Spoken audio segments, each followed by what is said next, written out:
নিজের পারফিউম যেভাবে ইউজ করি ভার্সেস বান্ধবীর পারফিউম যেভাবে ইউজ করি। নিজের পারফিউম। একদিন এই বডি স্প্রে কিনতে কিনতেই আমি ভিখারি হয়ে যাব।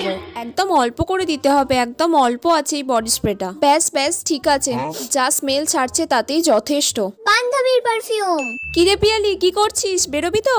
আমি তো রেডি, চল। হ্যাঁ বাবা পিয়ালি, তোর কাছে কত পারফিউমের কালেকশন। ফগের আবার দুখানা কালেকশন আছে। আমার তো রেডটা ট্রাই করা আছে, আমার এই গ্রিনটা ট্রাই করা নেই। একটু ট্রাই করবো রে আজকে। ব্যাস শুরু হয়ে গেল। ঠিক আছে দে। ঠিক আছে রে, একটু বেশি বেশি করে দিয়ে দিই বাবা, যাতে না 3-4 দিন দিতেই হয় আমাকে। আচ্ছা শোন না, আগের দিন তুই যখন বললি না লিপস্টিক দেবো, তারপর থেকে আমি একটা লিপস্টিক পাচ্ছি না। তুই কি জানিস ওটা কোথায় আছে? কেন? আগের দিন তো আমি সব লিপস্টিক রেখে দিয়েই চলে গিয়েছি। জানি না রে, আমি বলতে পারবো না। এই নে তোর পারফিউম। আচ্ছা ঠিক আছে।